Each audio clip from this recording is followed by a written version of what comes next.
अस्सलाम वालेकुम दोस्तों उम्मीद करता हूँ कि आप सब खैरियत से होंगे और ठीक होंगे। Welcome to my channel study with Abdul Hannan. और आज की ये अपडेट है दोस्तों के board of intermediate and secondary education Peshawar ने जो है ये एक प्रपोज डेट शीट जो है वो अनाउंस की है for this SSC 10th class और HSSC 12th क्लास के लिए जो 2021 की जो है वो ये प्रपोज्ड डेट शीट है जो कि रिटन एग्जामिनेशंस के लिए।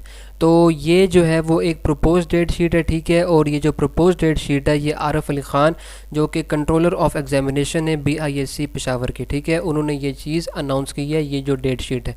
अगर हम डेट शीट की बात करें तो पहली बात यह है कि जो है वो इसके अकॉर्डिंग आपके जो एग्ज़ाम्स होंगे पेशावर बोर्ड के स्टूडेंट्स जो आपके एग्ज़ाम्स होंगे वो 12 जुलाई से स्टार्ट होंगे, ठीक है। और 12 जुलाई को जो है वो आपके जो है वो एग्जामिनेशन जो होंगे इनकी जो टाइमिंग्स होंगी वो दो टाइमिंग्स होंगी। एक जो है वो मॉर्निंग टाइमिंग होगी, ठीक हो गया, और एक जो होगी वो इवनिंग टाइमिंग होगी। और जो मॉर्निंग के भी जो है वो और जो इवनिंग के भी जो हैं वो दोनों के जो है वो 3 आवर्स की ड्यूरेशन होगी, ठीक है।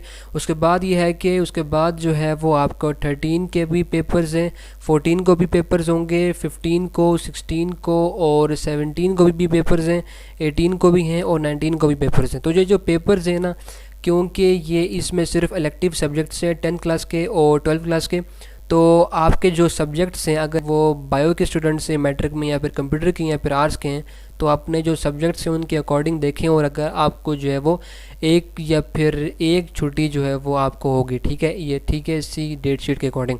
या फिर अगर आप FSC में जो है वो प्री मेडिकल के या फिर प्री इंजीनियरिंग के या फिर आप आर्ट्स के तो उसी के अकॉर्डिंग जो है वो अपने सब्जेक्ट्स देखें और जो है वो अपनी जो डेट शीट है वो इसमें देखें, ठीक है। और ये क्योंकि जो है वो एक प्रपोज डेट शीट है तो इसमें जो है वो चेंजेस हो सकती हैं। अगर कोई चेंजेस हुई तो मैं आपको ज़रूर अपडेट करता रहूँगा, ठीक है। तो इसी वजह से मेरे चैनल को ज़रूर सब्सक्राइब करें और बेल आइकन को प्रेस करें ताकि आपको आने वाली वीडियोस की नोटिफिकेशन मिल सके और आप अपडेटेड रह सकें, ठीक हो गया।